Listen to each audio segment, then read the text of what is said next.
Welcome back to Star Wars Minute. It's the daily podcast where we analyze, scrutinize, and celebrate the Star Wars movies 1 minute at a time. I'm Pete the Retailer from PeteTheRetailer.com. I'm Alex Robinson from AlexRobinson.fun. And I'm Chrysanthe from Star Wars Music Minute. Yay. You couldn't even remember the exact order of the title of the show. Music Minute. But yeah, thanks for coming back again, Chrysanthe. Glad to talk to you. Happy to have you here.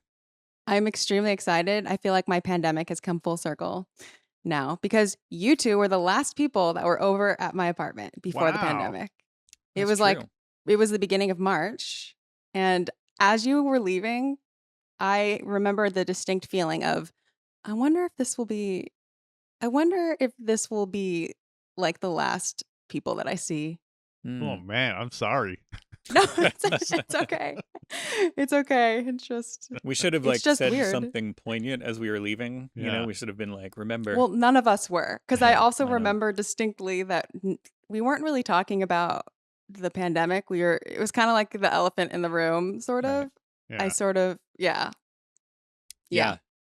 Yeah, that Here was, we are on the other side. We made it. Yeah. Mm. Mm. We're close. We can made see, it. We can see the end, the finish line. It's off in the distance. What is that? I'll tell you what it is. It's minute 56 of Star Wars Episode 8, The Last Jedi. 56 starts with Finn saying, "This place is great." He's a regular Dan Cortez. And it ends with Finn asking, "What are those things?" Basically, it's the gang running through Canto Bight, experiencing the weirdness, and the gang being Finn and Rose in this case, And BB-8. and BB-8, of course. He's not rolling. He's rolling. He's not running. Yeah. He's rolling and bouncing, depending. Right. Yeah. So we see some weird creatures. This is a fun creature moment. I know last week I was. This is my time. Yeah, I love this. I was. I was mixed on the intro bite, as you might call it. I like the shot of it coming in, and I like that there are a lot of weird creatures, but I feel the creatures look a little too. I think I said, Babylon 5, Doctor Who. Certainly, they have like a little bit more of that vibe to them than a traditional Star Wars vibe. And I'm not saying that doesn't. It's not like, oh, it's not Star Wars, but I'm like, oh, some of the creatures look a little. And I I'm like not that familiar stuff with too. Babylon 5 or Doctor Who. So when you say that, what do you exactly mean? I had a hard time putting my finger on it last week Okay. too. It's like they don't. There's something about them that looks, and it could be, the hero of the cantina, the original cantina, was the lighting. It could be that when things are well lit, they just look a little more like a TV creature as opposed to a movie creature. But I don't know. There's something about some of the creatures here where I'm just like, Is it too ritzy for you? Well, I do like their outfits a lot. I've been looking at that this week. I love the kind of formal wear look that we haven't seen much of, and it's very, not too far of a departure from Earth formal wear, but it's got little kind of flourishes that I like. This week's minutes, I'm a little more acclimated, and I'm not going to complain about it. I'm not saying like, oh, it's not Star Wars, but I'm like, oh, some of the creatures are a little. Do you have any Yeah. outstanding ones that stand out as ones you like or dislike in this minute? And again, it's not like I don't know. It's tough. Well, here's some creatures that I noticed in this, and we could talk about them. This could be a creature free for all. Before that, Yes. I noticed that you are comparing this to the cantina, which is an odd comparison. I mean, it makes sense as a comparison, Right. but you're talking about like a dive bar versus a rich people Yeah. casino. Right. Very different vibes. That's true. And casinos, in my experience, are so well lit that it's like you forget what time of day it is. Right. And it is very artificial. Like, I hate going to Las Vegas. Mm. As soon as I step out of that van, because when I go there, it's only if I'm there to perform. So it's usually like I step out of the touring, whatever, and smell the coconut air, and then I'm like, oh my God, okay. And just go straight to my hotel room. See, those are precisely the reasons why I enjoy going to Las Vegas, because of the phoniness. Like when I used to go to Disney World, it was the same thing. It's like this is all manicured and prepared for my enjoyment. But there's also so many people, and you don't like people, and neither do I. Yes, this is true. What? The only time that I've been to Vegas was I also rolled out of a van, but it's because I was on a road trip and we got there at I think like 3 or 4 in the morning. And it was kind of, there were far fewer people, and it was a little bit like, oh, okay, it was still bustling, it was still happening, there were still people, Yeah. but it was a little, I got a little kind of a bite-sized taste of it. I was like, that's interesting, that's weird, what a weird place. You dipped your And toe in. I haven't been back. Although now that I'm a lot closer, maybe I'll go back, I don't know.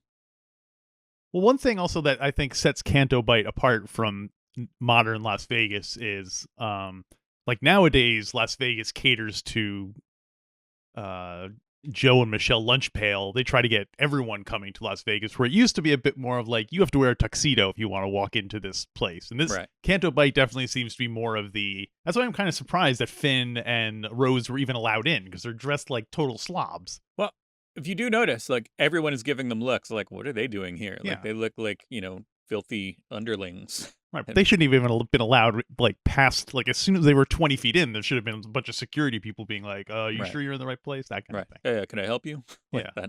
that kind of passive-aggressive security. Yes, In can the I help Canto you? Bight book, the main character of the first story is this worm type of alien who is at Canto Bight because he won Vaporator Sales Being of the Year on his planet, and Sales so he's being. like there because he won a contest, and Nice. and it goes through like how he feels so out of place and just lucky to be there, and just like this is his fantasy spot, and like he's just a normal wormy schlep. So you read the book. We were just talking about it last week and speculating about it. Oh yeah, I read the book. And? How is it? I'm glad I read it. All right. It is just as annoying in the annoying ways that you would expect. Like, I don't know. It's for me, it's not that fun to read stories of rich people doing terrible stuff. Right.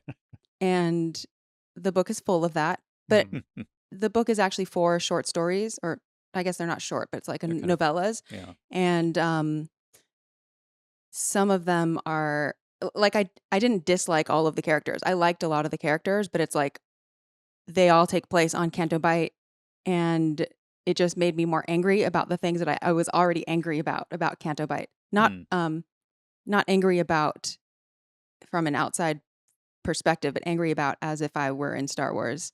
And like Rose's anger? Yeah, exactly. Okay. Right. You wanted to put your fist through the whole book. Yeah. Also, if you I don't know, last week did you go through all the aliens that were in the have you talked about the deleted scenes aliens yet? Have you seen the worm character that I'm talking about? No. Okay. No. You have to see a picture of this, because I was not expecting it to look so phallic. Oh. Now Wait a minute. Maybe I have seen that. It's like I was blocking it out. very strange. Yeah, and the book has this whole scene where before he gets to the casino where he's staying, or like the hotel, Kedpin is his name, the worm creature, who needs his vaporators and moisturizers all the time. He gets tricked into spending his money at Zord's bath and spa. Like, he basically goes and is conned into spending all of his money on this luxury massage, but it's really like a BDSM scene in the book, I think. Anyway. Wow. Anyway, it's is that the one was Warwick Davis portraying that character? No, Warwick Davis and his daughter, I think, are playing no, they're playing one of the Lucky Three. They're also in the book, the Sweartons.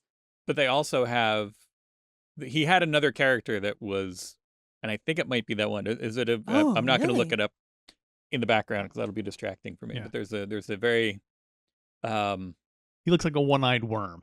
Yep, that's it. Yeah, yeah. Yeah. I Yep. believe Kedpin that's Chalklop. Kedpin Schleppik or something. Yes. I believe that's Yeah. Warwick Davis. I could be Huh. mistaken. Whoa, that's cool. Well, last week you got the lucky 3, and they're some of my favorite characters from the book, actually. Oh, that's Hmm. good. Anyway, this week, I here are some characters that I noticed from this minute that I liked. Okay. And I like, and I don't know, I still feel that some of them are a little bit, and again, it's a hard thing. I don't want to say, I'm not gatekeeping and saying like that's not Star Wars, but Wayulia Tag Simone. You're It's talking about fun the to say. Baroness. the holographic head. Yes, she's an old lady who's at home somewhere. She's too frail to go out, and so she's controlling a proxy droid body that has a holographic head of her younger self on top of it, which is a cool. That's one of my concept. favorites. Yeah, I like One that. of my favorites. And Finn goes like, "Whoa!" as she walks by, and you Yeah. and you hear her like the sound design gives her a moment. It's like, According to Wikipedia, not clear if she's a member of the House of Tag, the kind of galactic famous, Cassio Tag family. She has But, to be. I would assume she has to be. The same way everyone named Antilles has to be related. She has Mhm. to be related to the Tag family. Right. I think it's an interesting. You guys, I don't suppose either of you saw that movie. It was a science fiction movie with Bruce Willis, and everyone had like everyone just stayed home and worked robots. It was basically like the internet, where instead of going outside, you had a robot that would be your like avatar in the real world, and so everyone in the real world was just robots that looked like was it idealized called? people. I don't remember. Did it have a number in it? Bruce Willis movies tend to have numbers on them. No, it did not. Okay, You know what? It's not on the for bookshelf next week. right near me. Next- I'll look it up. I'll tell you guys tomorrow. Right. But yeah, so she uses her young face in the hologram. Yeah. Which Okay. is, And, I mean, if you were, I thought about that, like if I was, it'd be good for if we were to have a, it is like an internet avatar. it is. If it was like if we were gonna have a remote, like high school reunion, and you just used your high school photo. I don't know if I want that. Right. No, Yeah, I I'm don't want thinking that. about like what people would recognize you more, but I don't know if you want to. I certainly. Well, you want won't. your adult self, but with all the blemishes, and you want filters on your peak adult self with filters on it, so you look at your best. Oh, I so think you you said should with just the blemishes and stuff. Like take a picture of me now, but add like the kind of the zits and the greasy hair that I had as a teenager from my high school Yes, photo. exactly. Yeah. No. Yeah. So that's I wonder why more people don't do that. Walk Because around with droid heads. Oh, You mean in life? No, not. I don't mean why more Right. people don't add blemishes to their skin. So I wanted to call attention to the little croupier on the table. Mhm. They show the I guess the craps table or whatever, and there's that little that's Tham, Damn. the little Tham little guy, and it specifically mentions that he emits an oddly pleasing aroma Yeah. that helps put patrons at ease. it's true, and So- it comes up in the book. What does he smell like? What does Tham smell like? Is it Well- chloroform or I don't remember what he smells like, but the reason it comes up is because one of the main characters is a species who is in the deleted scenes, but not here. He's a Lexo Sugar. He's a Dornamithian, I think, and they have very great sense of smells. Like they detect, like they can release pheromones at will, and so he could use that to like sort of manipulate people to sort of make them feel relaxed if he was giving them a massage, and he could pick up on people or aliens. He could pick up on what they were sensing, and it comes up a lot in that story. Is he has to do this harrowing journey, of course, and so he's constantly like trying to pick up on the pheromones that he's picking up from other people. And so like everyone that he comes into contact with, we get to find out what he thinks they smell like. Hmm. Is it put in like Earth terms? Like, oh, this guy smells like a bed of roses, and this person smells like patchouli, or is it like, oh, this Yeah, smells like Dazaxian flowers, and this one is both. oh, Hmm. so it's a mix Both. of It's enough Earth that things. like I could understand, Yeah. but it's filtered through his species of what he finds smells good or not, Right. Like there are Mhm. some things where he's like, no one likes how this smells, but his species does. And there's some species that he thinks smells horrible, but in order to win them over, he compliments their scent, and they're like, "Oh, no one likes how I smell." It's like it's a whole thing. Hmm. But Um, Tham is a nice character. it, Helps him out. Helps, yeah. two things about that does remind me of the multi-million-dollar custom smell industry, which I feel like we've brought up before somehow. That there's the Have we? hmm? I I don't remember believe ever we going up. have, maybe not. Huh. But there was a big deal made of when the Barclays Center opened in Brooklyn. There was a big deal made over the how much they spent on the custom scent of the Barclays Center.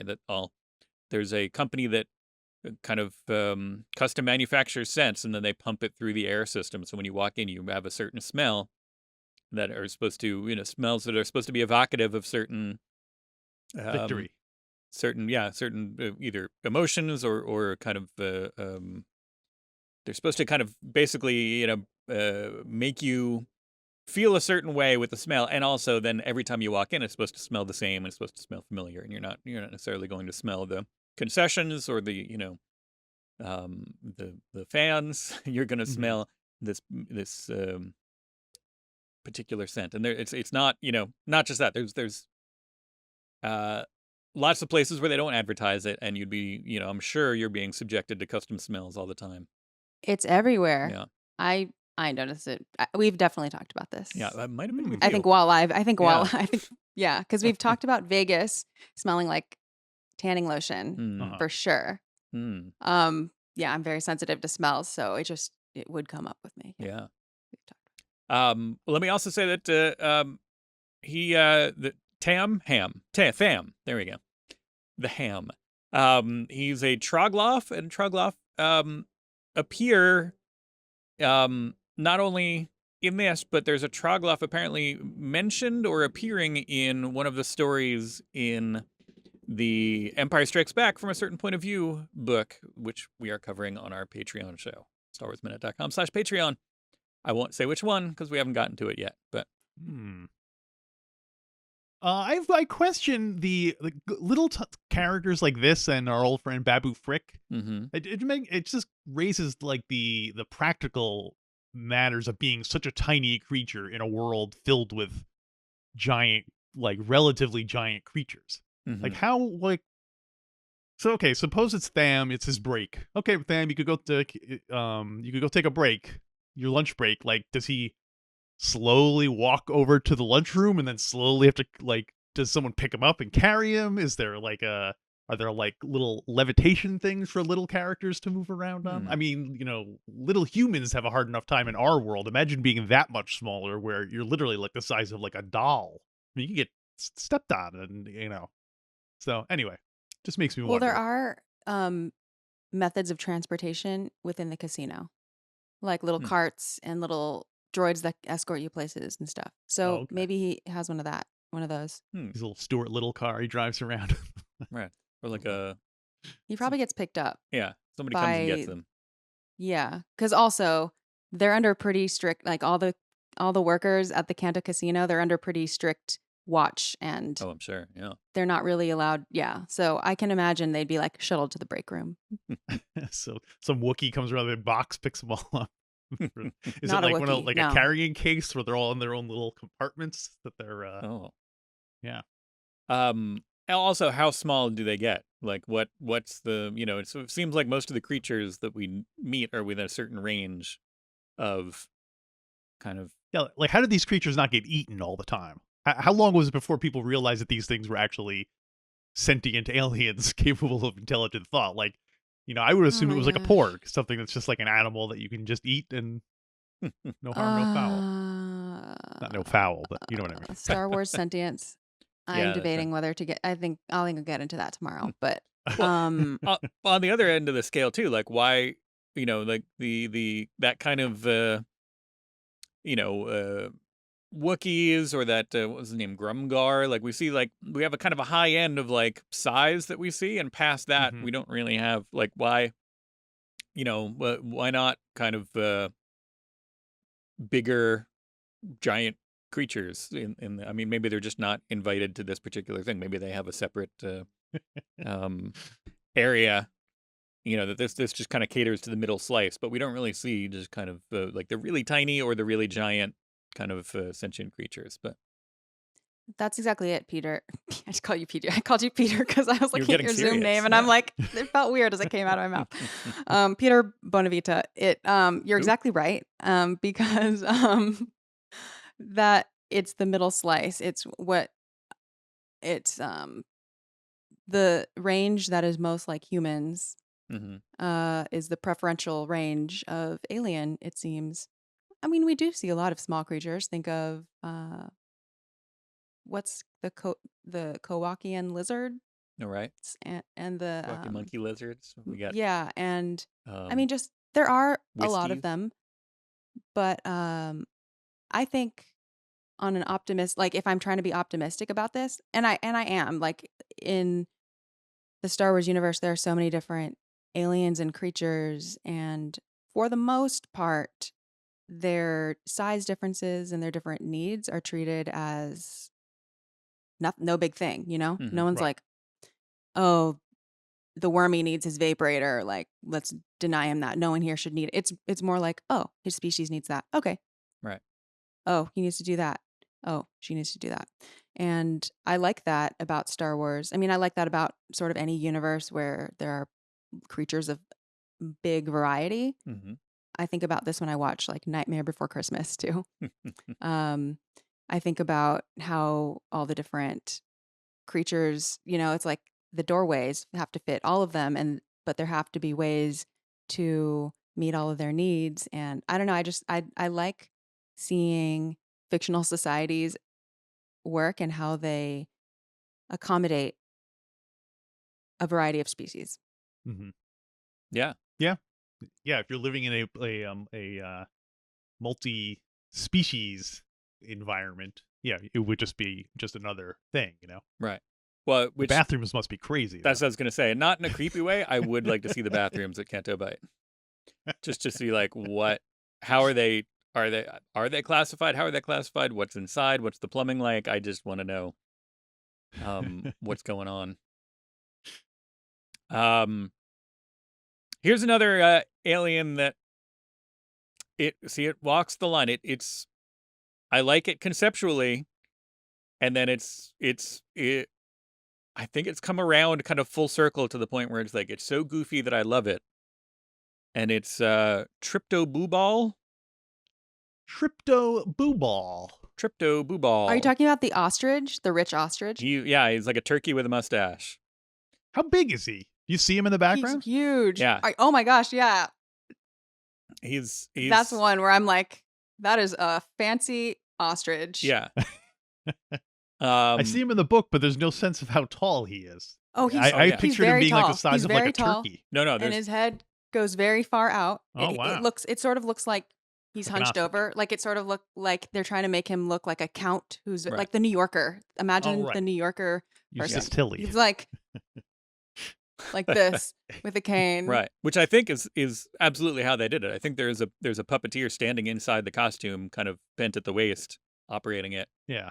I was looking at there's so many really interesting